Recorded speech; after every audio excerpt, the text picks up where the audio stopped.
एखादच तुम्ही धरतात का मुसलमानाच्या बाया? होय द्वारकाबाई? हिरण्यकश्यपूचा मुलगा कोण? भक्त प्रल्हाद. भक्त प्रल्हाद हा भजन करत होता म्हणून 11 प्रयोग केले याच्यावर. 11 भजन का करतोय? बापाला आवडत नव्हता. नाम घेऊन येती देवाचे. हे ब्रीद हिरण्यकश्यपूचे बापाला भजन करणारं पोरगा आवडत नव्हतं. त्याला संपवण्यासाठी कड्यावून टाकले. त्याला संपवण्यासाठी हत्तीला दारू पाजून त्याच्या खाली तुडवले. त्याला संपवण्यासाठी उकळत्या तेलात टाकले. त्याला संपवण्यासाठी वाटेल ते प्रयत्न केले. 10. त्याच्यानंतर बाप दमल्यावर त्याची बहीण चालू झाली. ती उतू आली. त्या बहिणीचं नाव होतं शिविका. त्या बहिणीचं नाव होतं शिविका. आणि तिनं दादाला सांगितलं, दादा खराब कस काय झाला? काय नाही म्हणले, पोट्ट मनासारखं वागत नाही, त्याच्या घोरानंच खराब झालो. ती म्हणली बुटं हरपून येते का? नाही म्हणला, बुटं हरपून येत नाही, पियत नाही, काय नाही, गुटखा नाही, तंबाखू नाही, पत्ते नाही, काय नाही, भजन करतंय. किती बाप भंगिरी आहे. असं पोरग ज्याला बडत नाही तो बाप किती नालायक, विचार करा ना.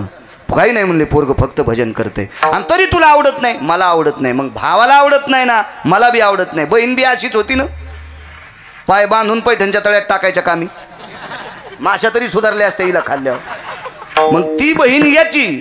पण प्रल्हादाची कोण होती? आत्या होती. आत्या. मग आत्या म्हणली, बहीण म्हणली भावाला, दादा मी त्याला मारिते. ते म्हणला, मोठे मोठे गेले गाव वाहात आणि झिंजून घुसले गावात. 10 प्रयोग केले. म्हणला ते मेलं नाही. तू याच मारते रे म्हणे. मी मारते. मज होतं का विपत्ती. अग्नीत हात घातल्याबरोबर हातात इस्तू घेतले. दादा म्हणला, अरे ताई पोळण म्हणल्याबरोबर तिनं पदरात इस्तू बांधला. जळसीन. ते म्हणली, मी जळत नाही रे, अग्नी माझ्यावर प्रसन्न आहे, याच्यामुळे तो पोट्ट मारिते म्हणली. तो दिवस होता पौर्णिमेचा, ज्याला हुताशनी पौर्णिमा म्हणतात. मज होतं का विपत्ती, इतकंच पुरे, एवढंच. मग जे विठ्ठल घेऊ रे बद्री. सूचना दिली महाराजांनी, मग मागच्यांनी उठायचं नाही. उद्या काल्याची पंगत आहे, काल्याचं कीर्तन आहे, आपल्या सप्ताहाची परिसांगत आहे आणि महत्त्वाचा दिवस असतो उद्याचा. त्याचे काही नियोजन असतात. 2 मिनटं. काय होतं माहिती आहे का, कुकरच्या सगळ्या शिट्या होस तर गपचिक बसतो. हो, सगळ्या शिट्या होस तर गपचिक बसतो. आणि वाहड्या मग खातो, अरे जीभ जळाल्या मग थोकतो. असं नाही ना, जरा निवू दिलं पाहिजे. कोणत्या गोष्टी दम काढली पाहिजे, आहे का नाही. शिट्या झाल्या बी जरसं थांबलं पाहिजे, म्हणजे गार होत असतो भात खाता ना. इतका गरम हिस्तू खाचा काय, थोडीशी दम धरली पाहिजे. परमार्थात ते.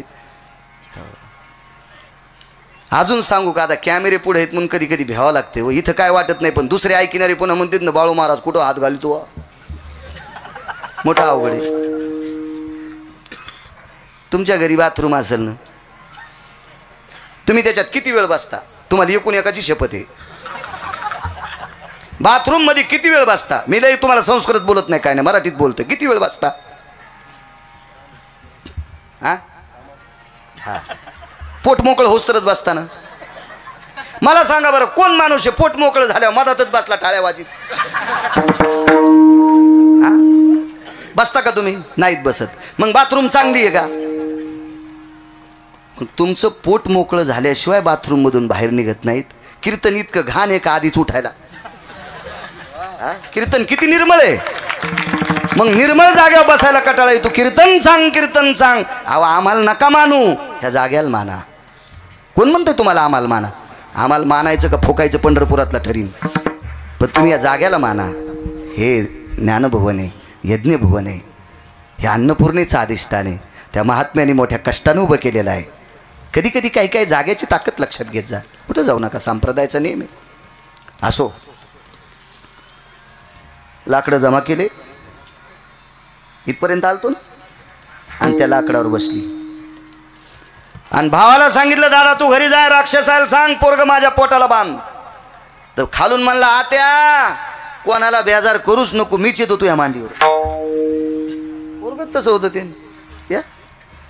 ते का आपल्या पोरायसारखं होतं का? आम्ही बैठकीत बसलोत आणि एक बाई म्हणली, महाराज कायच मग नातू आहे बाई मग नातू महाराज, तुम्हाला काय सांगायचं, काय मग नातू बाई कायच नातू बाई. म्हणलं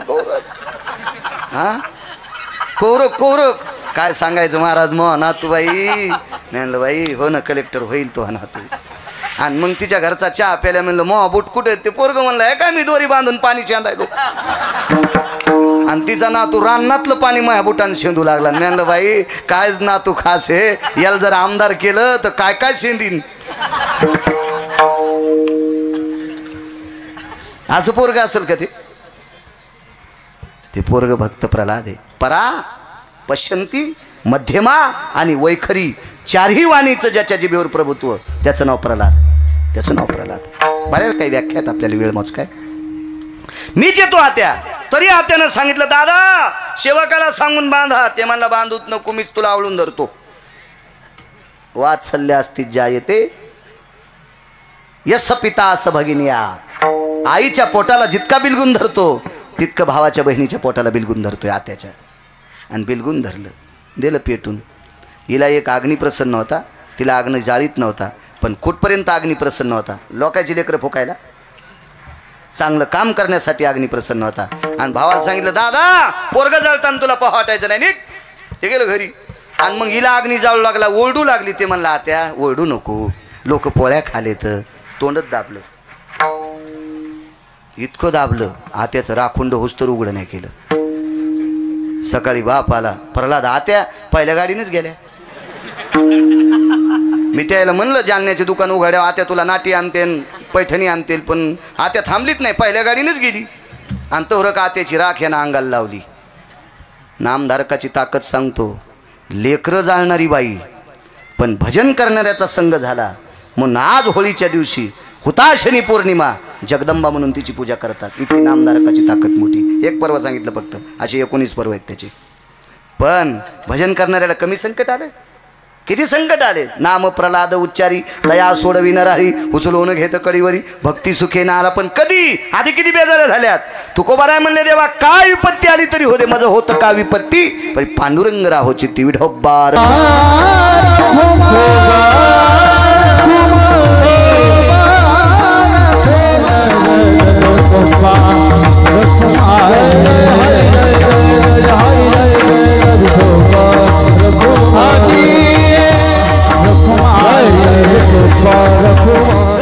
जे चातुर्यार्थ कला कामिनी, ते श्री शारदा विश्वमोहिनी नमिली मिया. नदी दिव्य गोदा तटीचा विलासी, सदा प्रिय जो सज्जना वैष्णवाशी. जया वर्णिता प्रेमात्यंत चित्ता, नमस्कार माझा श्री गुरु एकनाथा. आगी लागो तया सुखा, जेने हरिनये मुखा. मज होत का विपत्ती, पांडुरंग राहो चित्ती. प्रस्तुत प्राप्त प्रसंगी निवडलेला अभंग. विश्वमान्य विश्वभूषण विश्वाधिकार विश्वप्रिय चिन्मय स्वरूप असणारी अधिकार संपन्न साधू श्रीमंत श्री जगद्गुरु तुकोबाराय यांचा मागणी पर प्रसंगातील प्राप्त प्रसंगी निवडलेला अभंग. विठाला विठाला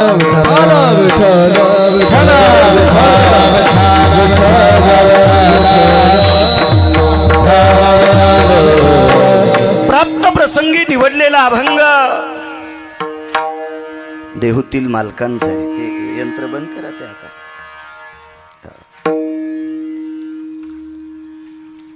या अभंगाद्वारे देहूतले मालक जगाच्या मालकाकडे मागणी मागतात. करा याचा बेस कमी करा, आवाज कडक करा, देव चांगलं करेल तुमचं. या अभंगाद्वारे मालक मागणी मागतात. मागणी मागत असताना पंढरपुरातल्या मालकाला तिळा इतका सुद्धा त्रास नाही. मागायला माणसं आल्यावर देणाऱ्याला कसं होतंय फक्त देणाऱ्यालाच कळत असते. कशा पद्धतीची माणसं मागायला येतात. पण या 18 लोकांनी दुसऱ्याला घाम येईल असं काही मागितलंच नाही. कधी मागावं, कोणी मागावं, किती मागावं, कशाकरता मागावं हे ज्याला कळतंय त्याला संत म्हणतात. आम्हाला जरी तुम्ही संत म्हणत असाल तरी आम्ही फक्त परमार्थातले शिक्षक म्हणता येईल, संतांच्या यादीत नाहीत. कोणाला राग येऊ बी नाही. आणि जरी एखाद्याला या शब्दाचा राग येत असेल तर तो तुकोबरायाच्या कडव्यात बसला पाहिजे. ऐसा कोणी दावा हे जया नावडे, ऐसा कोणी दावा हे जया नावडे, कन्या पुत्र घोडे दाराधन. नाही बसत. एक जण म्हणला मी घोड्यावर बसलो नाही ना. आपण सगळे घोड्यावरले. तदेव लग्नन सुदिनं तदेव ताराबलम चंद्रबलम तदेव. घोड्यावर बसलेल्याला बी सोडलं नाही आणि न बसणाऱ्यालाही सोडलं नाही. नाही त्या सुटली द्रव्यलोभ माया, नाही त्या सुटली द्रव्यलोभ माया, भस्मदंड छाया तरुवराची. कशात न कशात गुतीलेच. त्याच्या घरात मी अगोदर म्हणलेलं कोणी अंगाला चिटकून घ्यायचं नाही. हे असतातच संत ती संत आहे. तेची संत तेची संत. या वस्तीतली लोक जगाच्या मालकाला मागत असताना विटेवरच्या मालकाला, काशीतल्या मालकाला तिळा इतका घाम येत नाही. आम्ही जर मागत राहिलो ना तर एखाद्या वेळेला, आता ते आमचे नशीबच फुटके, ती पात्रताच नाही देवाला मागायची. पण आधा कदा जर आली तर देव पण तोंड घशीत येईल. बापरे काय मागल काय सांगताच याच नाही. याच्याकरता ती पात्रता मागणाऱ्याकडे देत नाही, दिली त्यांच्याकडंच. या भंगाद्वारे मालक मागणी मागतात. वारकरी संप्रदायाचा दंडक आहे. आजच्या कीर्तनकारांनी मागणी पर बोलावं, उद्या प्रसाद पर, पहिल्याने रूपावर किंवा नामावर बोलावा. हा वारकरी संप्रदायाचा दंडक आहे. जुन्या परमार्थातल्या आदरयू लोकांनी तो टिकवलाय. आमच्यासारख्या टपराच्या गाडीत बसलेल्या पांचटाईनं तो मोडू नये. विठाला विठाला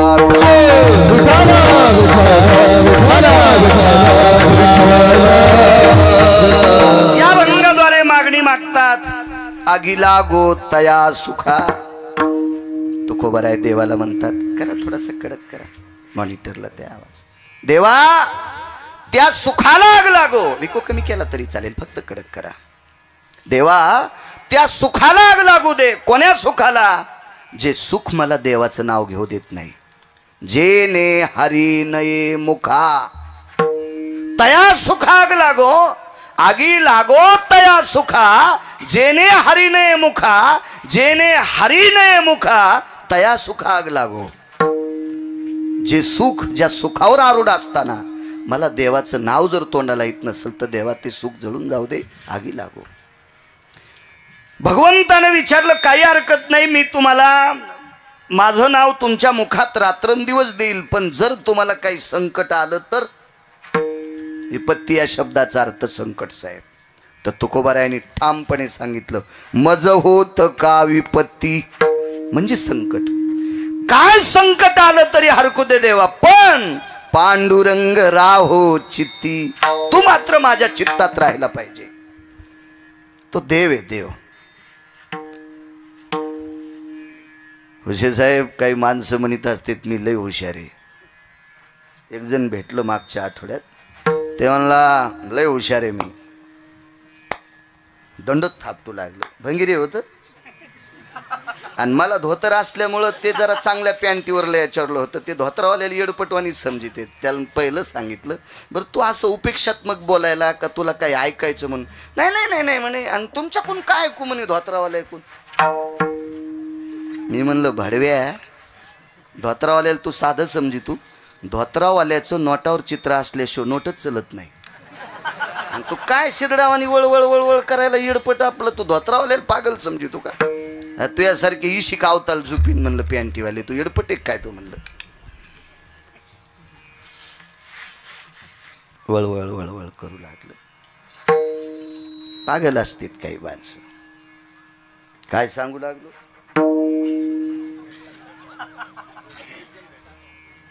हो पण कशासाठी भेटला ते माहित नाही. तुम्ही एक म्हणून तुला कशाला बसिलय इथाला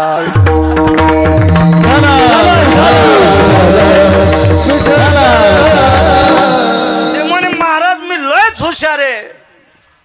मी काय ऐकलं नाही बदरी, त्याचं नाही ऐकलं.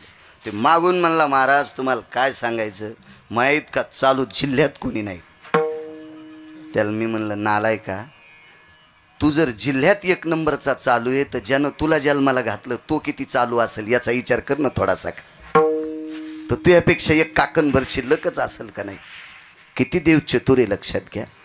तुकोबारायाने मागणी मागितली, देवा जे सुख मला देवाचं भजन करू देत नाही ते सुखाला आग लागो. भगवंतानं सांगितलं देऊन टाकतो. पण हे नामस्मरण भजन करत असताना जर तुम्हाला संकट आलं तर तुकोबाराय म्हणले मज होतं का विपत्ती, काही संकट आलं तरी मी झेलायला तयार आहे, तू माझ्या चित्तात राह.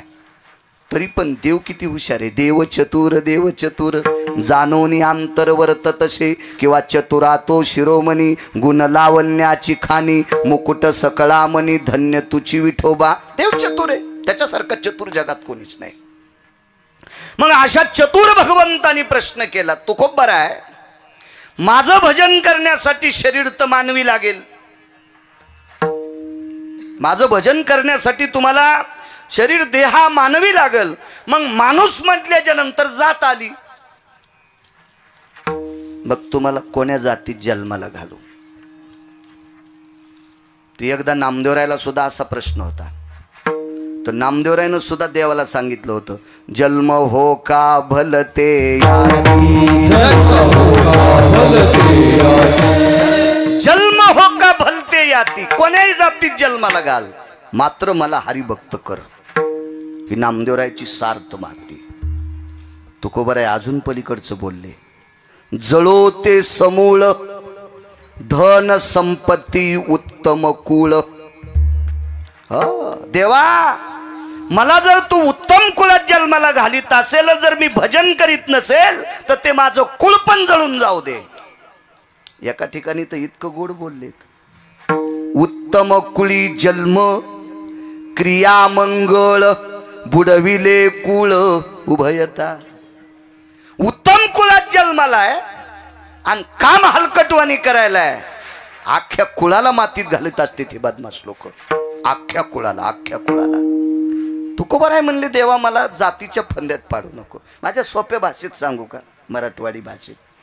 तुम्हाला एखादी जात सापडली का त्या जातीत लोक दारू पित नाहीत.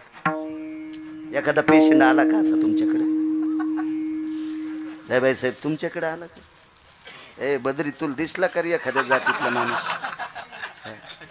प्रशांत गुरुजी तुम्हाला, नागरेश सर भेटला तुम्हाला, महाराज भेटली एखादी जात की त्या जातीतली माणसं दारूच पित नाही. अशी औषधाला तर जात नाही सापडायची. आणि अशी जात जर सापडली तर त्या जातीच्या चपलाचं मंदिर बांधे तुम्ही. हे व जन्मास्तित मिथ्या नास्तिको धर्म भय व्याप्ती नाम यत नष्टोचारा भयो देहत्रयास्त किन्मुखा. हे काय गांजा फुकेन लिहिले का.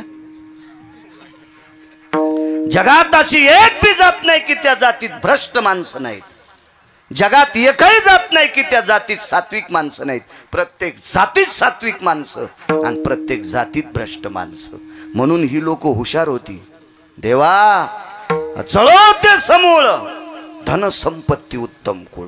कशाला जातीच्या चौकटीत, मला जातीच्या चौकटीत लग्न कार्यात पोरापोरीचे लग्न करण्यापुरतं बस जा. व्यवहारासाठी जात काय करायची. एखादच तुम्ही धरतात का मुसलमानाच्या बाया, होय द्वारकाबाई, मंजुळाबाई, कस्तुराबाई, वात्साबाई, अंतिकाबाई, एखादीचं तर नाव मी घेतलेलं असलच नाही. कोण धरतं एकादशी, चतुर्थ्या आपल्या बायका. मुसलमानाच्या बाया धरत्यात का, नाही. मग केळं कोणी किते, सफरचंद कोणी किते, मुसलमान. मग एकादशीच्या दिवशी सफरचंद खाताना सतारभाई गावसाला का. यावराला काय करायची जात. हुशार अधिकारी लोक होते. देवा जळो ते समूळ, जातीच्या चौकटीत पाडू नकोस मला. जीनच्या पॅन्टीवाल्याला सांगतोय, कोणाला उच्छेदून बोलो जाऊ नका. टोलनाक्यावर टाळ्या वाजणारी माणसं कोण्या पंथातली, तृतीय पंथातली. चला, तुम्ही किती अंतकरणाने मानता बिचारायला? ते ज्या कुळात जन्माले त्या कुळातली माणसं मानत असतील का? आई वडील मानत असतील का? पाहुणे रावणे मानत असतील? नाही नाही नाही. पण पंढरपुरातल्या मालकांनी त्यांना मानले. त्यांच्या कुळातला एक व्यक्ती कान्होपात्रा खोदू पिंजारी तो दादू भजनिया भेदू हरीचे पायी. खोदू आणि दादू याच्यापैकी एक किलिंबे होता, नपुसक होता, तृतीयपंथी होता.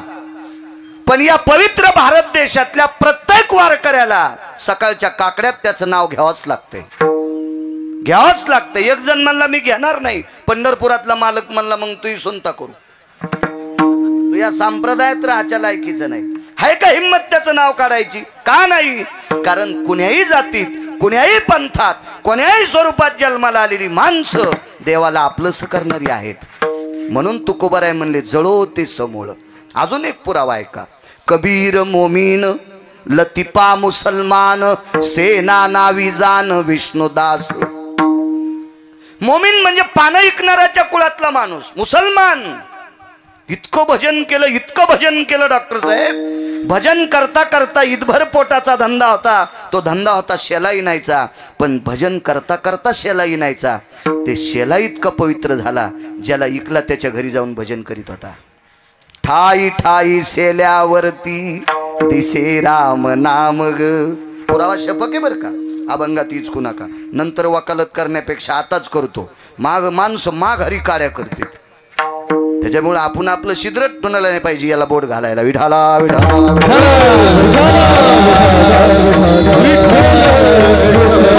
होते मालक म्हणले देवा चळो ते समूळ.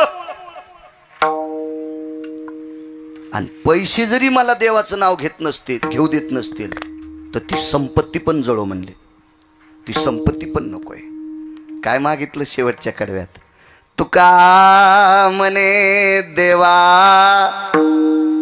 रे, तुका म्हणे देवा जेने घडे तुझी सेवा. एकच देऊन टाक मला, फक्त तुझ्या नामस्मरणाची भजनाची सेवा घडावी, याच्या व्यतिरिक्त काही देऊ नको. हा साधा सोपा सरळ अभंगाचा अर्थ. झालं कीर्तन. विठाला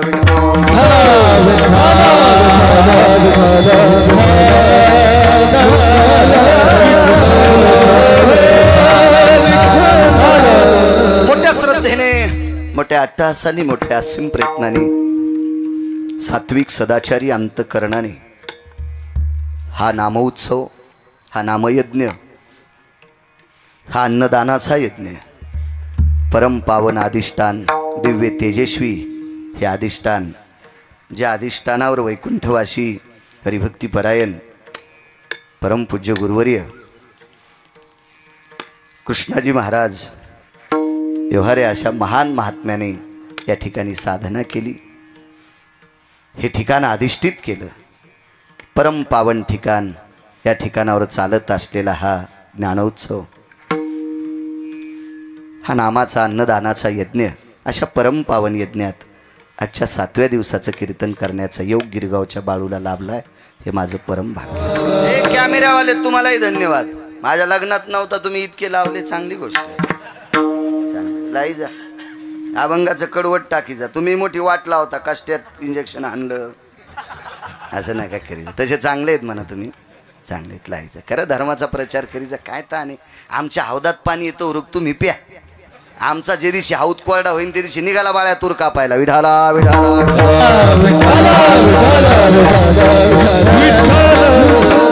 या पवित्र अधिष्ठानाला प्रणाम करतो, ज्या साधूने हे आध्यात्मिक वैभव कमवलं. हे परमार्थिक क्षेत्रातला फार मोठी ही दिव्य पताका या डोंगरात झळकवली. त्या कालवश वैकुंठवासी स्वर्गीय त्या महात्म्याला सुद्धा साष्टांग प्रणिपात करतो. व्यवहारे बाबांना त्यांच्याही चरणी नतमस्तक होतो वारकरी या नात्याने. आणि अभंगावर येतो आगी लागो तया सुखा.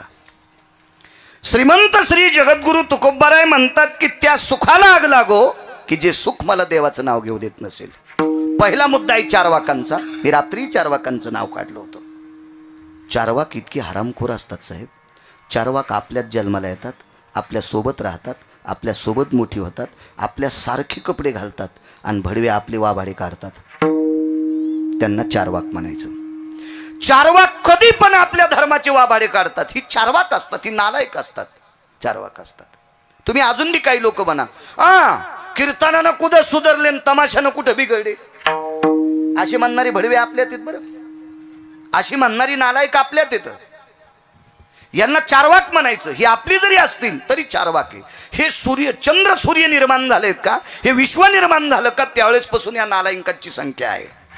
अशा एका चारवाकांनी प्रश्न केला, का हो तुकोबाराय म्हणतात सुखाला आग लागो, सुखाला आग लागो, मग या संतांकडे सुख आहे का? त्याला माहित आहे का नालायकाला संतांकडे किती सुख आहे? ज्याच्या कृपेने साहेब विश्व चालतंय ना. वृक्षाचे पान हाले ज्याची सत्ता, राहिली अहंता मग कोठे. हो, तुझिया सत्तेने वेदाशी बोलणे, सूर्याशी चालणे, तुझिया बळे. आता बिना मंडपाची सावली दिली का नाही? किती पुस्तकं वाचणारी इथं आल्यावर सूर्य उघडा पाडीन. किती किती पुस्तकं वाचल्या सूर्य उघडा पाडू शकते. आणि जर ऊन पडल्या माऊली तो करू शकतो सावली? नाही ताकद. ही पंढरपुरातल्या मालकात ताकद आहे, ही काशीतल्या मालकात ताकद आहे, बाकी नाही कोणात ताकद. ही त्यांच्यात ताकद आहे. मग ऊन पाडायची, शिराळ पाडायची, पाऊस पाडायची, गारा पाडायची, कोणात ताकद आहे? त्याच्यात आहे, त्याच्यात आहे, त्याच्यात आहे. तो मोठा किती असेल याचा विचार करा ना. त्याच्या मोठेपणाचं माप काढायला आपल्याकडे तराजू आहे का? नाही. अजून एक मोठेपण सांगू का त्याचं? साध्या भाषेत कळेल, रुचेल, पचेल अशा. जास्त मी अडचणीत हात घालीत नाही, इचू निघत असते. कशाला उगा अडचणीत हात घालायचं? आपलं सोपं सोपं सोपं बोललं पाहिजे, उगा जास्त काय नाही. हा, तुम्हाला आणि मला किती दिवस वाचवायचे हे ज्याच्या हातात आहे त्याला जगाचं. मी सांगतोय म्हणून ऐकायचं का? संत शिरोमणी निळोबाराय म्हणतात, निळा म्हणे देव राबे त्यांचे घरी, आणि दारी करीत असे. दारातला चोपदार म्हणजे कोण? वॉचमन, गेटमॅनच म्हणावं लागेल ना.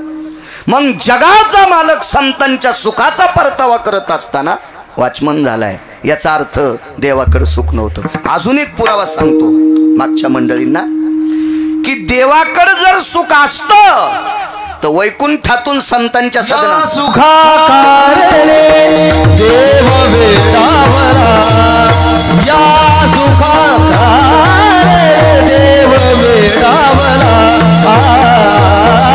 वैकुंठ सोडून संत सदनी राहिला, वैकुंठ सोडून संत सदनी राहिला.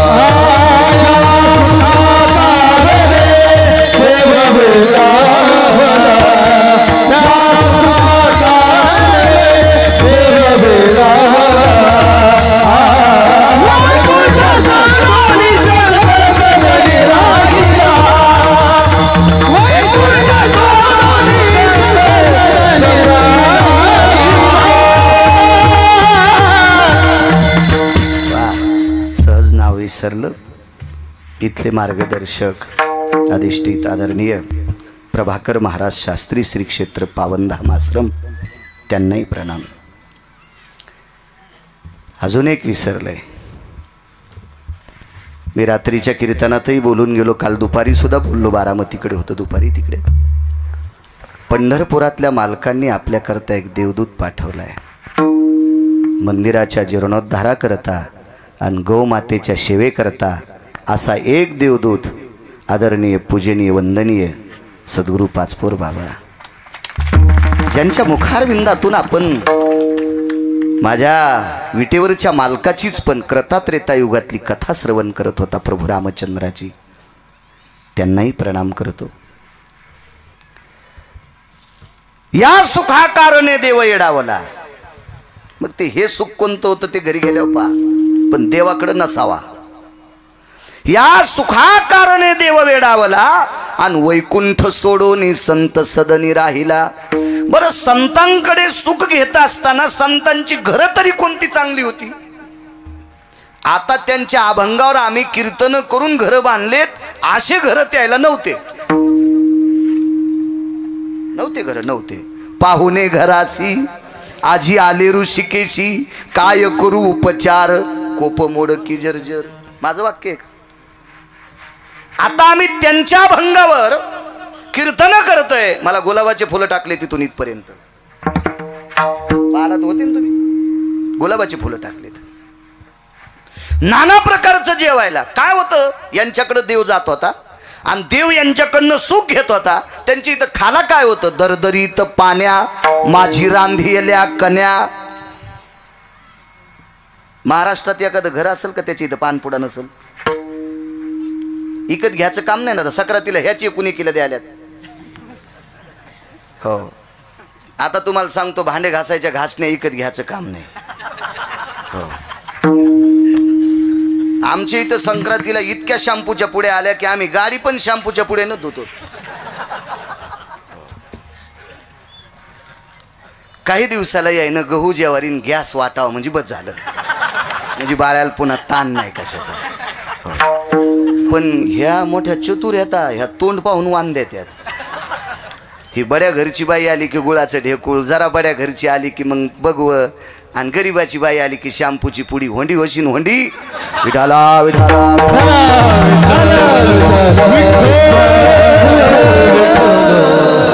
पंक्तीत आणि वानात, वान म्हणजे दान, पंक्तीत आणि दानात जो पक्षभेद करीत असतो, हवा त्या बाईला पाल व्हावं लागते.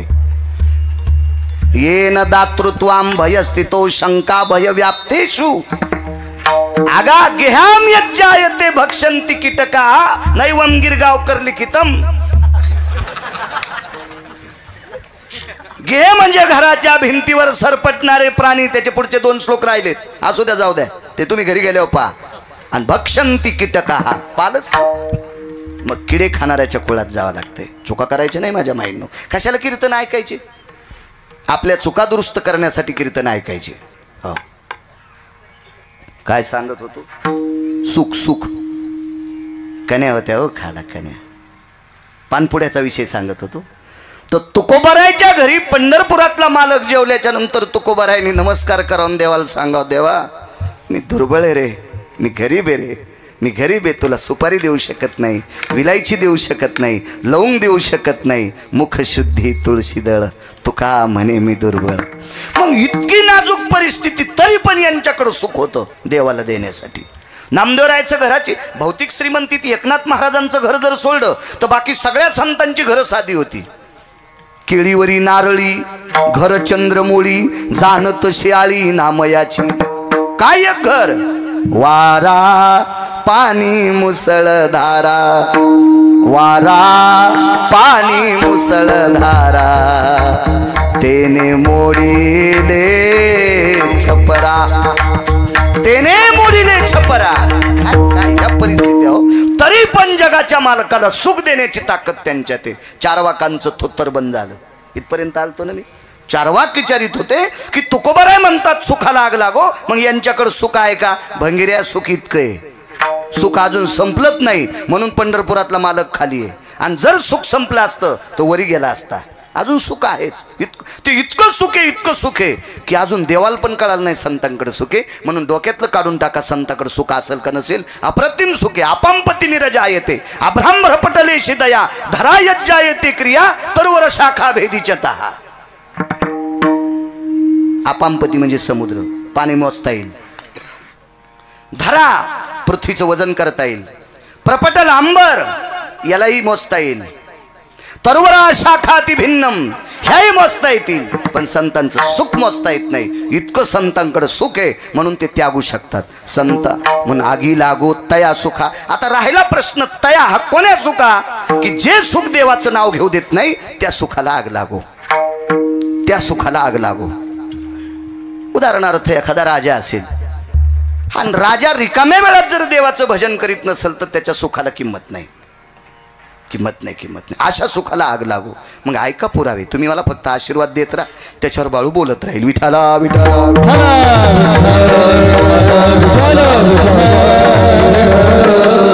एक माणूस म्हणला काय सांगायचं महाराज, लग्नाच्या आधी बऱ्यापैकी सुख होतं, पण काय झालं, लग्न झाल्यापासून फार आनापाठीमागे लागला महाराज. काही सप्त्याला येणं होत नाही, तुम्हाला फोन करणं होत नाही, काहीच नाही. काय महाराज लय ताण लय व्याप, काय सांगायचं. त्या 7-8 म्हशी 9-10 गाई, ते दूध नेणं पेंड आणणं, ते पैसे. अहो महाराज बँकेत टाकायला वेळ नाही. अरे बापरे, रावणाचा चुलताच आहे. आणि कोणाला सांगायला, गिरगावच्या बाळ्याला काय सांगायचं महाराज, वेळच नाही वेळच नाही वेळच नाही वेळच नाही. मग एका बायकोवाला जर वेळ नाही म्हणत असेल तर त्याला 16,108 बायका येतात. त्याला कशाला तुम्ही म्हणता पाऊस पाड? त्याला वेळ तरी कुठून भेटन मला सांगा ना. आणि पोरं तर 56 कोटी यादव आहेत, कसा वेळ भेटन त्याला? अशी थोडीशी कल्पना केली पाहिजे ना. सगळे बोटं दुसऱ्याकडेच नाही दाखवले पाहिजे, कधी एखादा आपल्या बी डोळ्यात घेतलं पाहिजे ना. आपल्याला एक पपेची माय तर माणूस म्हणतो वेळ नाही. एकच एकच एकच हाय. आता नसतो बी ना, पप्याची मायच तशी भेटल्या वेळ भेटत नसतो. मी एकदा घोडी घेतली आणि तुम्हाला माहिती नसतर, तुम्हालाही माहिती. घोडी मला नाद होता रे, ए बद्री घोडी. कोणाला बरमुडे घे काही घे, आपण घोडीच घेतली. दुसरा नाद नाही काय. घोडी घेतली, पण त्या घोडी विकणाऱ्याला म्हणलं, आम्ही तुला म्हणलं तितके पैसे देतो, मी कमी करीत नाही. 4-2 हजार रुपये तुला आगाव देतो, पण पहिले दिले तुरीचे, मग नंतर 4-2 दिले ते कीर्तनाचे दिले. ते माणसानं खरंच सांगावं. पण त्याला म्हणलं मी घोडी बसून पाहिन. ते म्हणलं बसा. पहिली चाल, पहिली दवड, महादवड आणि शेवटची 3री चाल जी असती ती 55-45च्या स्पीडची असती. या 3ही चालीत घोडी बसली. आनंद वाटला. पैशाचं गठुडं दिलं, घोडी घरी आणली. पण घोडीला 4थी खोड होती, माहीतच नाही. घोडी बसल्यावर पहिल्या चालीत चालायची, दुसऱ्या चालीत चालायची, तिसऱ्या चालीत 3 चाली असतात, पुन्हा नसती चाल पुन्हा असती एक माणसं पाडायची. पण तिला ती याच्यात धरीत नाहीत ते. मग मी मस्त घोडीवर बसलो. त्या दिवशी कीर्तन नाही काय नाही, शेतात गेलो, गडी गडी पाहू लागले. असं वजनातच बाळ्या. नवीन घोडी आणलेली. नवी घोडी असल्यावर माणूस जरा वेगळ्याच वजनात असते. नवी घोडी असली की आरशात पायगन पावडर कर. तुम्ही कोणती घोडी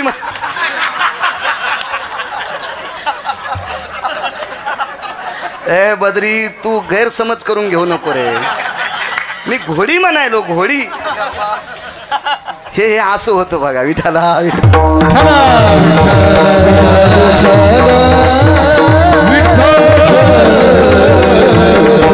बसलो घोडीवर, आनंद वाटू लागला.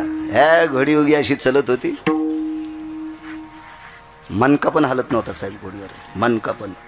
पण घोडीला एक खोड होती. बोर दिसली की तिच्या खालून जात होती. लोंबकळलेल्या बोरी खालून जात होती, लोंबकळलेल्या बोरी खालून. मी आधी 4-2 बाऱ्या बसलेलो होतो, म्हणून मला कळालं आता घोडी काय आखडत नाही गडे, ही बोरी खालून जाती ना आपलं थुत्तर वरबाडी. ती मी उडी आणली. धकलं धकलं धकलं. अशा घोडीवर बसण्यापेक्षा पायी पायी चाललेलं बरं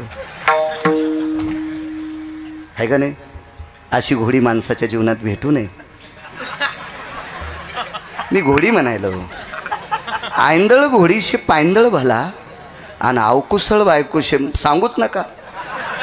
वैकुंठवासी बापूसाहेब मालक, दिंडी क्रमांक 15चे मालक म्हणायचे, आयंदळ घोडीशे पायंदळ भला आणि अवकुसळ बायकोशे रांडका भला. मी नाही म्हणायचो, ते म्हणायचे. मग अशी जर असल तर वेळ देत नाही भजनाला. अशी जर असेल तर भजनाला वेळ देत नाही ना. अशा सगळ्या नसू शकतात ना. सगळ्यांनी तेच म्हणावं, मी प्रपंचात आहे, मला भजनाला वेळ भेटत नाही, मला भजनाला वेळ भेटत नाही. मूर्खपणाचं टोक. 1800 बायका साहेब एका व्यक्तीला. 1800 नागरे सर, 1800 कशा होत्या? इथं बसलेल्या माझ्या माईंना सांगतोय, त्या 1800 बायकांमुळे तुम्हाला श्रीमंत पदवी मिळाली. ज्या घरी कुलस्त्रिया, राज्य, राणी व संपत्ती, त्या इतक्या इतक्या अधिकारी होत्या, इतक्या अधिकारी होत्या. हे 1800 पैकी एखादी जर रात्री 1 वाजता उठली ना डॉक्टर साहेब, 1 वाजता उठल्याच्या नंतर पहिला हात तिचा डोक्याच्या पदराला जायचा आहे. पदर सरकलाय का पडलाय का डोक्यावर, तिचा आचळू सरसावला. तिचा आचळू सरसावला. आचळू म्हणजे पदर. इतक्या नीती संपन्नीतल्या होत्या. आता राहू द्या, तुम्हाला कुठं ऊन लागत. मी त्या सांगायलो 1800. मी तुम्हाला कुठं सांगायलो? मी तुम्हाला नुसतं सांगायलो, तुम्हाला घ्या म्हणी ना. हा, मी कुठं तुम्हाला म्हणायलो. आणि जर तुम्हाला आचरणात आणायचं असेल तरी पुराणातल्या 2 गोष्टी सांगतो. देवानं पैसे कोटीनं द्यावा, पण उघडे नाही ठेवा. देवानं पैसे अब्जानं द्यावा, पण उघडे नाही ठेवा. देवानं पैसे खरवानं देवा. जिंच्या पॅन्टीवाल्याला आकडा कळत नाही, फक्त हो म्हणा. निखरवानं देवा, पद्म देवा, शंखू देवा. एकावर किती शून्य म्हणजे शंखू? हा 18. विठाला विठाला विठाला.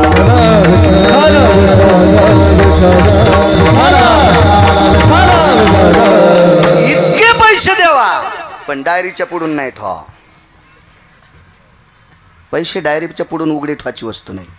लक्ष्मी झाकलेली असावा. एक देशायाम भारतेषु अंगनास्तताम सर्व कायाम अंबरेषु यत्पुनिता दर्शायाम मात्रेषु स्थिता. जाबाली नावाच्या साधूचं वाक्य. रमा म्हणजे पैसे झाकलेले असावा. देशायाम भारतेषु कामिना म्हणजे स्त्री. अंगा कायान्वरधेषु अंबरा. काया म्हणजे शरीर आणि अंबर म्हणजे वस्त्र. सगळं अंग झाकलेली स्त्री असली की तिला नमस्कार जगदंबा म्हणून करत जावा. पैसे झाकलेले असावा. आणि या देशाच्या स्त्रीनं जास्तीत जास्त अंग झाकलेला असावा. हा वारकरी संप्रदायाची, पुराणाची, वेदाची, शास्त्राची, ऋषीची, मुनींची मनोगतातली गोडशी कल्पना. विठाला विठाला.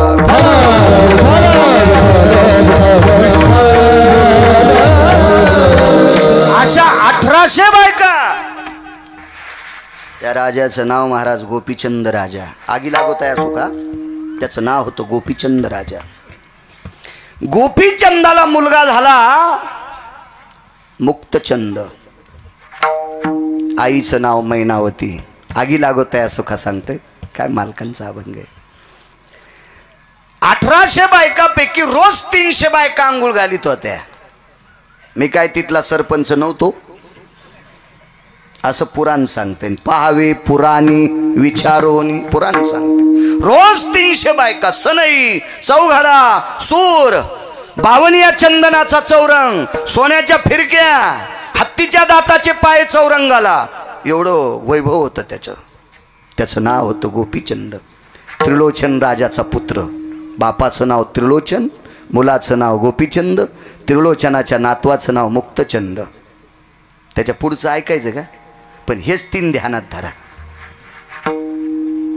बस झालं. जास्त गोळ्या घेतल्यावर मला वाटतं रिॲक्शन येत आहे ना, त्याच्यामुळे बस झाले 3. त्याच्या पुढचं पुन्हा कधी पाहू. असा हा गोपीचंद. पण त्रिलोचन नावाचा राजा निघाला. एके दिवशी गोपीचंदाचं स्नान चालू आहे. आई गोपुरावर होती.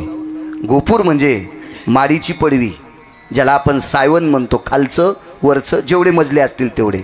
आपल्या आत्ताच्या भाषेमध्ये पोर्च म्हणावं लागेल. पोर्च पडवीत होते, पुढच्या सायवानात होते. आणि वरून चौकात आपल्या मुलाचं स्नान आई पाहत होती. सुरसनई चौघडा वाजत होता. काही पत्न्या पाणी घालीत होत्या, काहींनी उठणं लावलेलं होतं. काय काय वैभव. या विश्वास संसारात फक्त 9 लोकांचं वर्णन केले, त्याच्यापैकी एक रावण आहे. आणि 1 नंबरला संसारात सुख कोणी भोगला असेल तर त्याचं नाव आहे राजा भरत. त्याचं नाव आहे राजा भरत. याच्या भौतिक श्रीमंतीचं वर्णन पैठणच्या मालकांनी गोडसं सुंदर केलंय. कधी जर वेळ भेटला, रिकामा वेळ, तर भंगिऱ्याला चाटिंग करण्यापेक्षा चांगल्या माणसांच्या वया वाची जा. देव तुमचं खूप चांगलं करीन. विठाला विठाला.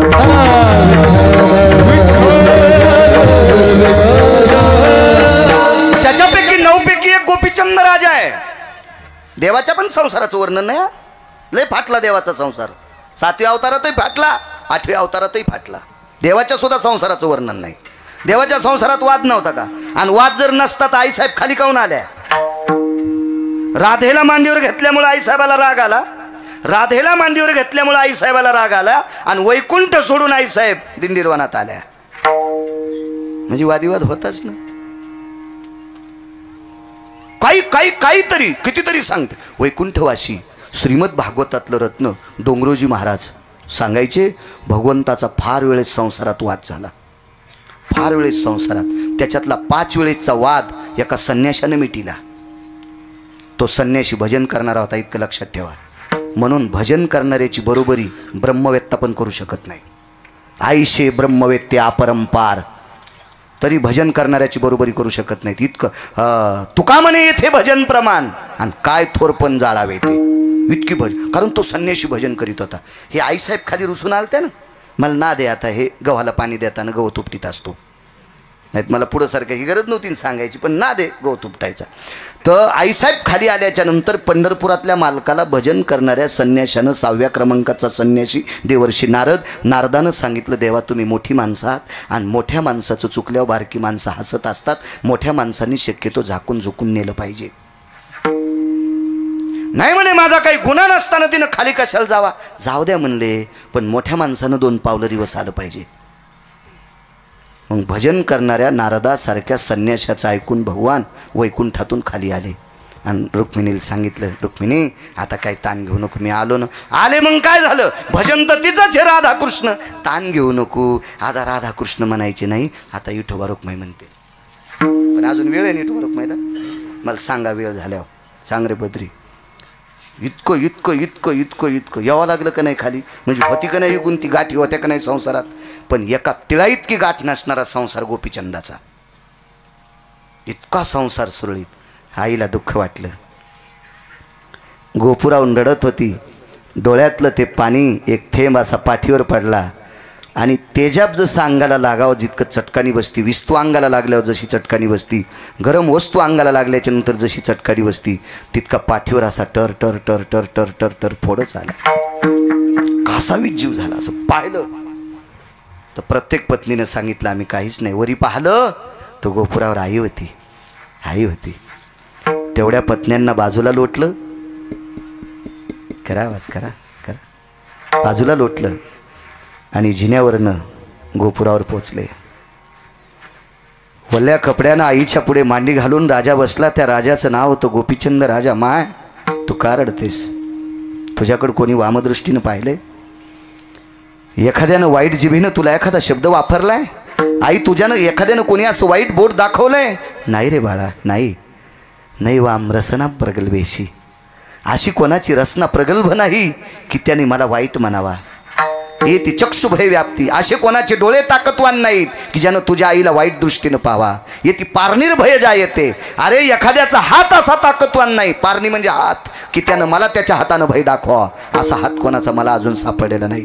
मग आई तू रडतेस का, मला तुझं दुःख वाटते. आई मी दुःख नाही ना, मला 1800 पत्न्या आहेत. अगं काय वैभव आहे माझं, माझ्या किती सात्विक पत्न्या आहेत. अगं माझ्या पत्न्यांचं वर्णन ऋषीमुनींनी करावं. या देशातली सर्वात मोठी श्रीमंत संपत्ती काय असेल तर या देशाची स्त्री आहे, असं ऋषींनी माझ्या पत्न्यांना बघून पदवी दिली बायकांना. राज्य, राणी व संपत्ती, इतक्या श्रीमंत आहात तुम्ही. सोप्या भाषेत सांगू, रयतेचे राजा छत्रपती शिवाजी महाराज तुमच्या पोटातून जन्माला आले.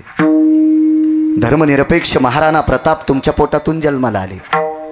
6 पातशाहीपैकी 2 पातशाह्यांनी शंकराची मंदिरं पाडली. जगाला सावली देणारं विश्वाचं दैवत शंकर, आणि या शंकरावर सावली जिनं केली ती देवी अहिल्याबाई होळकर तुमच्या पोटी जन्माला आली. ज्ञानोबाराय तुकोबाराय तुमच्या पोटी जन्माला आले. म्हणजे रत्नांना जन्माला घालणारं रत्न किती मोठं असेल.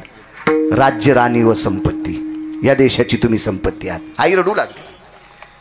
मुलानं सांगितलं, आई मला कसल्याही प्रकारचं दुःख नाही, तू का रडते. दुःख होणार आहे. हा जो संसार आहे मुक्तचंद मोठा झालाय बाळा. हे 300-300 पत्न्या तुला स्नान घालतात, तुझे 2-4 तास याच्यात जातात. याच्यातून आटपलं की तुला जेवायला आहे, तुला नाना प्रकारच्या सोन्याच्या तपकात विडा येतो, तो विडा घेतो, तो विडा खाऊपर्यंत तू इथं थांबतो. आटपल्याच्या नंतर दरबारात जातो, दरबारात नाना प्रकारच्या निष्ठ अनिष्ट म्हणजे चांगल्या वाईट, राजाकडे चांगली लोक येत असतात आणि वाईटही लोक येत असतात. या सगळ्या गोष्टीची चर्या हे करत असताना याच्यात तुझा बराचसा काळ गेला. आणि हा काळातून बाजूला सरकल्याच्या नंतर तुझ्या डोक्यावर ताण येतो. 1-2 तास त्या ताणासाठी तू अलिप्त असतो. कुठेतरी आटपल्याच्या नंतर रात्रीचं भोजन करतो. रात्रीचं भोजन आटपल्याच्या नंतर पुन्हा तुला निद्रा सदवत असते. भजनासाठी तुझ्याकडे उरलंय काय बाळा. हे किती दिवस करायचे, किती दिवस. कमरेला फक्त कपडा होता, अंग सगळं उघडं होतं. तोही कपडा वल्ला होता. आणि त्या अवस्थेत आईनं उपदेश केला, आणि बाळा आता पुरे झाले, तुझं पुरे झालंय. तू मोठ्या आनंदानं देवाला सांगशील, मला एवढ्या बायका होत्या, माझ्याकडे एवढी संपत्ती होती, या सगळ्या गोष्टी होत्या. बाळा तू लहान होतास रे, तू लहान होतास बाळा. ह्या उघड्या डोळ्याने तुला राज्य कमवणारा गाडीभर सरपणा जळून गेलाय. माझी या डोळ्यानी पाहिली दीपवाळी, आता पेटवा होळी माय बापा. शेवटची होळी मी तुझ्या बाबाची पाहिली. अरे हाड लाकडासारखी जळाली, अंगावरची रोम गवतासारखी जळाली. याच गोपुरात नशानभूमी दिसते रे, आणि याच गोपुरातून तुझ्या बाबाच्या शरीराला लागलेला अग्नी मी माझ्या डोळ्यांनी पाहिला. बघ डोळ्यात बघ, हे डोळे साक्षीला आहेत रे. तुझ्या आईचे डोळे आहेत रे राजा, बाळा तुझ्या आईचे डोळे आहेत. तू जर यमाला सांगशील, देवाला सांगशील मी ऐश्वर्य भोगलं, यम तुला मारल बरं बाळा, यम तुला मारल. यमाला दया नाही, नाही त्या यमाशी करुणा.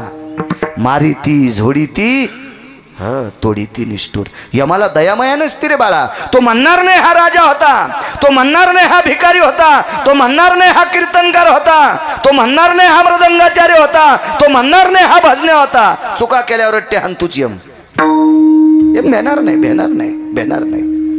मग तुला आताची आताच आपुली आपण करा सोडून तुला काहीतरी तुझं हित करावं लागेल. उपदेश मान्य झाला, उपदेश मान्य झाला. 19 लोकायला 20 मिनिटाच्या आत उपदेश पावला.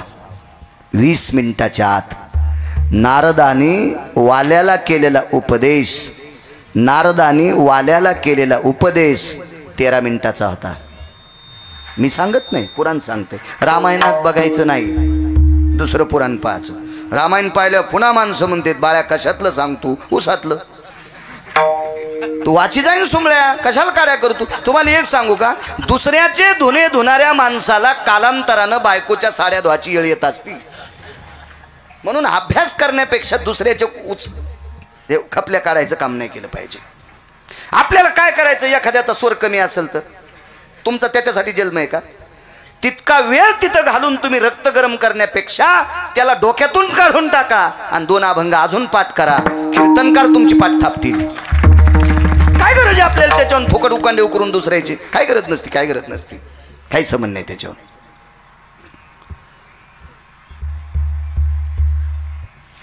12 मिनिटात बायकोनं नवऱ्याला उपदेश केला आणि त्या दिवशी बायको सोडून दिली.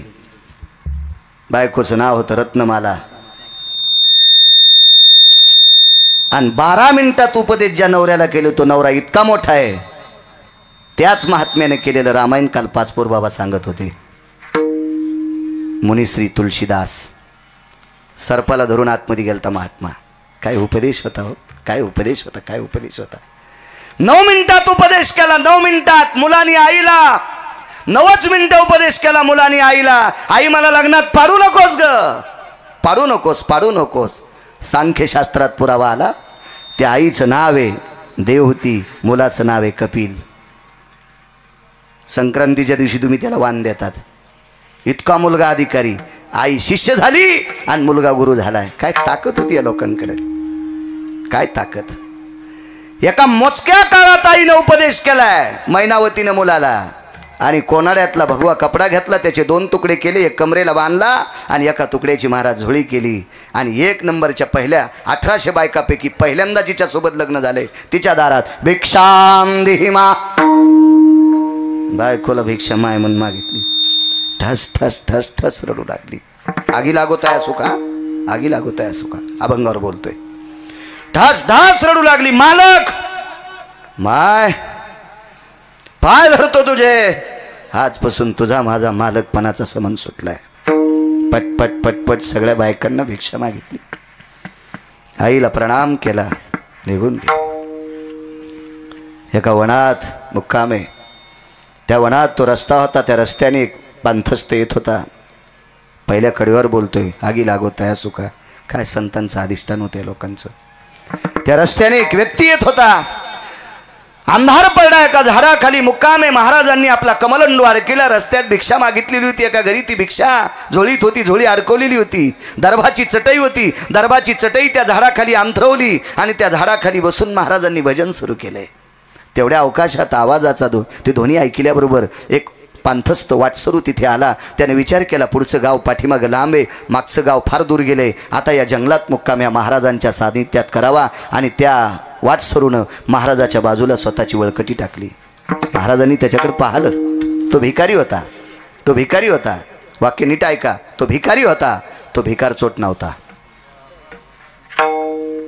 काय होता तो? भिकारी होता. तो भिकारचोट नव्हता.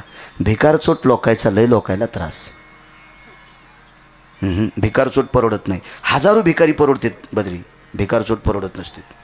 लय भिकारचोट, भिकारचोट, इतकी भिकारचोट. हा बाबा जाऊ द्या, मोठ्या माणसांनी वर्णन करावं त्यांचं, आपली पात्रता नाही. तो भिकारी होता.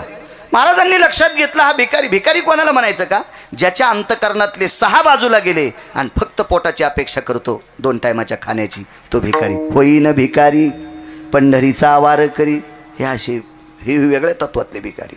हो, स्वामी रामांना एक भिकारी भेटला होता. स्वामी रामांना एक भिकारी भेटला होता. ते शहर होतं आग्रा नावाचं शहर.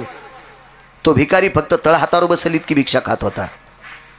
म्हणून साध्वी कुठे बसली हे ढगाच्या अनुमानावरून सांगत होता. काय भिकारी अधिकारी लोक होते. सामान्य कसं कोणाला म्हणता अद्याप नाही. कोणाला वरच्या अंगावून साधं म्हणी जाऊ नका.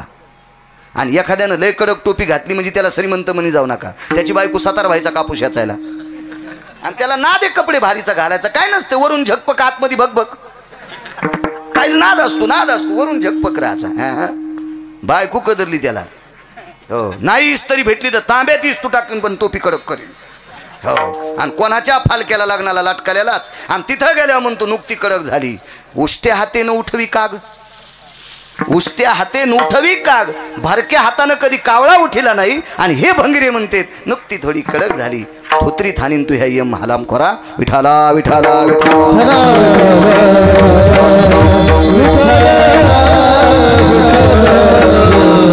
निष्पाप अंतकरणाचा भिकारी. कळेल तुम्हाला तो भिकारी, कळेल.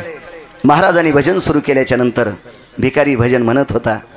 भजन आटपल्याच्या नंतर भिकाऱ्याकडे भिक्षा नव्हती, महाराजाकडे भिक्षा होती. महाराजांनी कमलंडू खाली घेतला. कमलंडूत पाणी होतं आणि झोळी खाली घेतल्याबरोबर झोळी अशी पसरवली. झोळीत 1-2 भाकरी होत्या. आवाज दिला. दादा, बाबा, काका काय म्हणले असतील? अरे बाळा, जेवतोस?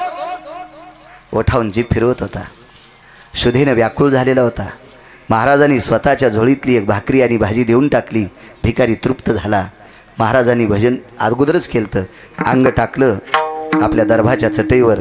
भिकाऱ्याच्या लक्षात आलं अशा भयावह जंगलामध्ये ज्या साधूनं आपल्याला भिक्षा दिली, ज्या आपल्या जेवणाची तृप्तता झाली, त्या साधूच्या उपकारातून कसं उत्तीर्ण व्हावा म्हणून भिकाऱ्यानं साधूचे पाय दाबायला सुरुवात केली. लक्षात घ्या भिकारी किती गोड होता, किती गोड होता भिकारी, किती गोड होता, किती गोड होता. हो, आपण कसे भिकारी आहेत माहिती आहे? एखाद्याच्या विहिरीवर लव्हट असावा, त्याच्या विहिरीवरलं पाणी काढून पाणी प्यावा आणि तहान भागल्याच्या नंतर लव्हटन दोरी विहिरीत टाकून द्यावा. कसे भिकारी आहेत आपण, देवाला पण कळणार नाही या भडव्याला कोण्या नरकात टाकावा. असले भिकारी आहेत आपण, असले भिकारी आहेत. वा वा वा वा, काय भिकारी आहेत आपण. तपासलं पाहिजे आपल्यातला भिकारीपणा किती वाईट येतं. इतका जरी कळाला तरी बस झालं. विटेवरच्या मालकाला आवडेल आपण इतके जरी चांगुलपणात वागलो तर. भिकाऱ्याने हातपाय दाबले. महाराजांनी सांगितलं नको रे नको. मनातली मनात म्हणले अरे या भोगासाठी तर संन्यासी झालोय.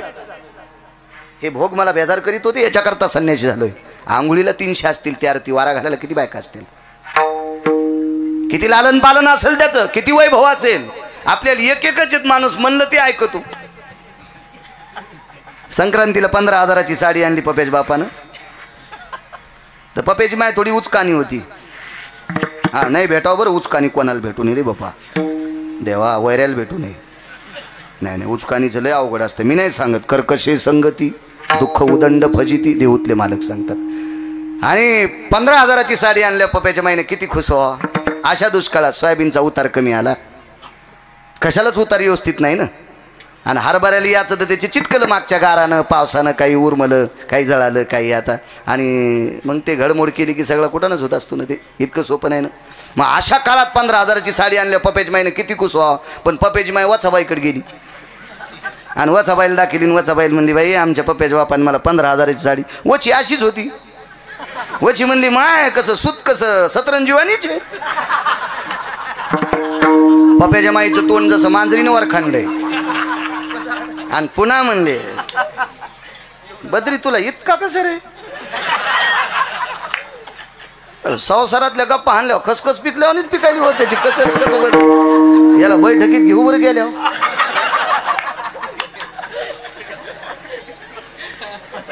बायकोचं दोन वर गाड्यावानी झालं म्हणले काय झालं काय आणलंय ते सतरंजीवानी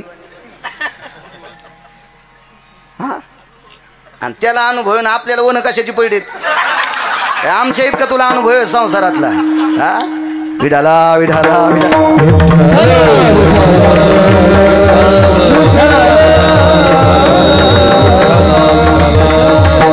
पुन्हा पप्प्याचा बाप दुकानावर 20,000ची साडी आणली नेसावक नाही पप्प्याच्या माईनं कस्तुराबाईला दाखिली कस्तुराबाई म्हणली माय सुद बरं आहे ग पण कलर कसा बाजावाल्यावानीच आहे बाई बाई बाई बाई बाई बाई वर खणलं तोंड पुन्हा आला दुकानात 25,000ची साडी घेतली मंजुळाबाईकडे गेली तर मंजुळाबाईला एकच गुलूप होतं तुम्हाला गुलूप नाही कळालं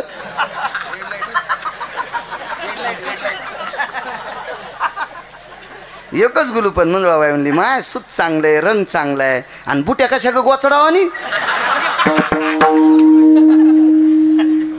एकच बायको आहे तरी बरं एकच एकच एकच घरी आला आणि म्हणला तुया पाया पडतो जशी घ्यायची तशी घी बस मोटरसायकलवर बसली रस्ता असाच होता आपल्या आश्रमावर आलो तासाच हो जोरात जालन्याला गाडी नेली आणि तिथं दुकानापाशी गाडी लावली आणि म्हणला केवढ्याला घ्यायची तर घी ऑटो रिक्षावाला म्हणला कोणाला बोलायला पप्प्याच्या माईला ती मागच्याच बाकात पडीन माघाल्याच बाकात पडीन ती एक एक एक एक काय सांगायचं महाराज हेवा बायको का नाही उठलं की गरम गरम पाणी तोंड धुवाल देती आंघोळीला गरम टाकी ती आमची वड्याला दाढी ती काय हे तिळभर करायचं आणि इळभर सांगायचं लोयत नाद हो काय काय लोकायला मला सांगायचं आहे एका बायकावाले जर भोगासाठी इतके उडे हानीत असतील याला 18 होत्या जायबाई साहेब काय भोग असेल काय भोग असेल भिकाऱ्याला सांगितलं दादा मन म्हणत होतं नको रे या भोगाला कंटाळून इथं आलोय नकोय हे भोग भजन करू देत नाही नकोय नकोय हातपाय दाबले त्याने पड्याच्या नंतर सहज विचारलं का रे कुठं चाललास काही नाही म्हणे गोपीचंद नावाचे राजेत उदार अंतकरणाचे दानशूर गोपीचंद राजेत आणि या राजांकडे माझं संपल्याच्या नंतर जात असतो उदार अंतकरणांते राजे गहू ज्वारी मला देऊन टाकतात माझा संसार त्या राजामुळे धकतो तो राजा माझ्यासाठी देव आहे कोण म्हणायलाय भिकारी ऐकायलाय कोण राजा राजा काय म्हणला तो भिकार चोट राजा महाराज काय म्हणतात ते भिकार चोट राजा साहेब त्या भिकाऱ्याला गोपीचंदाला भिकारी म्हणल्यावर इतका राग आला त्याला वाटत होतं महाराजाच्या डोसक्यात दगड घालू का काय निष्ठा होती हो काही लोकांची निष्ठा होती निष्ठा जो निष्ठेनं जीवन जगतो का त्याची दखल पंढरपुरातला मालक घेतो कुठल्याही गोष्टीवर निष्ठा पाहिजे कुठल्याही गोष्टीवर निष्ठा असावी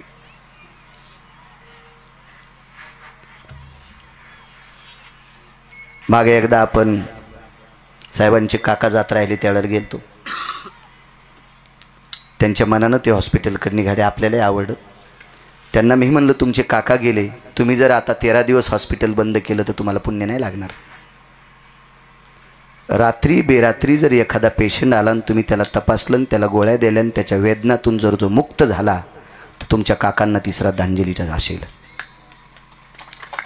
ती श्रद्धांजली असेल ती विटीवरच्या मालकाची वारी केल्याचं पुण्य प्राप्त होईल ज्या त्या क्षेत्रात ज्या त्या माणसानं निष्ठा ठेवली पाहिजे आपल्या परमार्थातल्या लोकांनी मृदंगाचार्यांनी गायक चुकून शब्द केला वारकऱ्यांनी आणि कीर्तनकारांनी भागवतकारांनी रामायणकारांनी निष्ठा ठेवली पाहिजे निष्ठा कोण येते ज्याचं त्याचं मन तपासीन पण निदान व्यसन केलं नाही पाहिजे गुटखा नाही खाल्ला पाहिजे तंबाखू खाल्ली नाही पाहिजे सिगरेट वळली नाही पाहिजे निदान इतकं तरी सांभाळलं पाहिजे याचं कारण सांगू का लोक आमच्या पाया पडतात आमच्या आम्ही कोण्या जातीचे विचारित नाहीत आमच्याकडे श्रीमंती किती विचारित नाहीत अभ्यास किती विचारित नाहीत फक्त ज्ञानोबाराय तुकोबारायचा पाईक गळ्यात तुळशीची माळे याच्याकरता पाया पडतात एरवी तरी पुशे कोण आणि पावे देवासाठी मान आपट्याची पानं एरी शेळ्या खात्यात अभंगातला पुराय फक्त म्हणत नाही पण दसऱ्याच्या दिवशी त्याच आपट्याच्या पानाला सोनं म्हणून स्वीकारतात कोणाला किंमत दसऱ्यामुळे आपल्याला किंमत आली ज्ञानोबाराय तुकोबारायमुळे महाराज आपल्याला किंमत आहे आपण गोड वागलं पाहिजे विठाला विठाला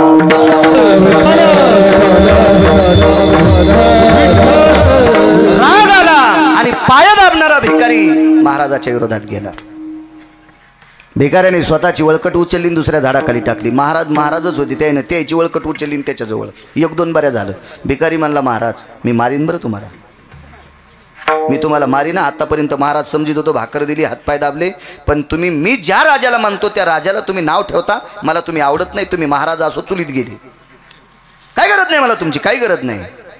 महाराज त्या भिकाऱ्याचं गोपीचंदावरचं प्रेम पाहून गोपीचंदाचे झालेले महाराज यांचे डोळे रडत नव्हते, त्यांचं अंतःकरण रडत होतं. आणि महाराजांनी विचारलं, बाळा आणि गिळा म्हणूच नका म्हणे, तुम्ही आता लोक वरखंडे घालले ना, आता लोणी लावायलात का आम्हाला? अद्याप नाही म्हणले, बोलायचंच नाही. ऐक म्हणले, ज्या राजाला मी भिकारी म्हणलो आणि ज्याला तू राजा म्हणतोस तो भिकारी मी आहे. शेकोटी पेटवली. शेकोटीच्या प्रकाशामध्ये गोपीचंद महाराजांचा चेहरा पाहिला. भिकाऱ्याचं अंतःकरण रडत होतं. महाराज तुम्ही सार्वभौम राजे होते, तुमचं राज्य कोण हरण केलंय?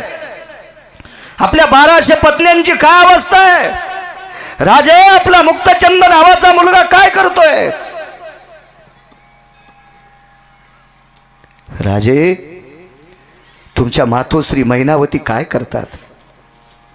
राजाने स्वतःच्या कमरेच्या लंगोटीच्या कोपऱ्याने त्याचे डोळे पुसले आणि सांगितलं, दादा माझ्या पत्न्या जशाला तशा होत्या आता आहेत.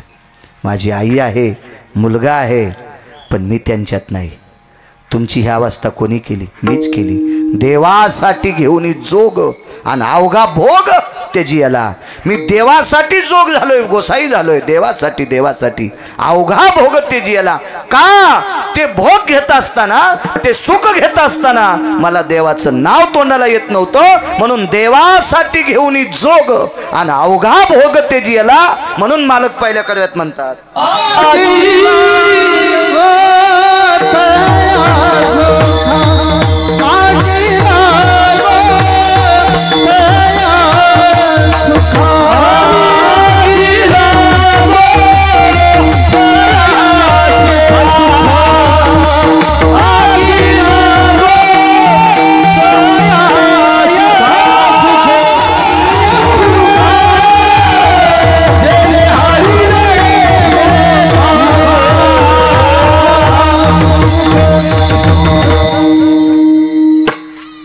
जे सुख देवाचं नाव घेऊ देत नव्हतं त्या सुखाचा त्याग गोपीचंदाने केला.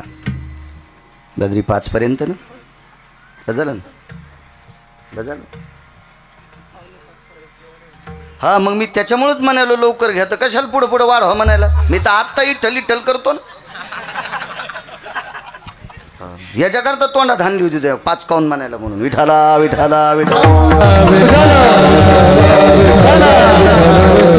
मला वाढवायला 2-3 महिन्याला एक कीर्तन आहे काय मला? वा, आता मला आनंद वाटला. पुढचं सापडते ना आपलं. तसं मी करीत नाही. दोन्ही पेवावरी ठेवू जाता हात आणि होय अपघात, तसं 2-2 पेवावर हात ठेवत नाही. मधलं अंतर गौसलीत का आपलं घ्यायचं, आगावपणा कशाला करायचं. एकच मंडळी आहे ना. गोपीचंदा इतके असल्यावर मग ताण घ्यायचं काम आहे आपल्याला, तेवढ्या नाहीत ना. आगी लागत आहे सुखा.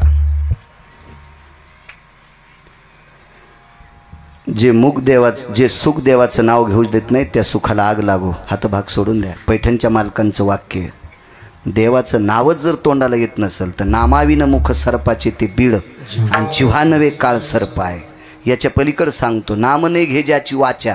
पुढचं म्हणू नका, जरा आवड शब्द आहे पण तो मालकांचा आहे, आपली पात्रता नाही. रिकामी जागा तो लेख. पा किती कठीण. नामाची फार मोठी ताकद आहे.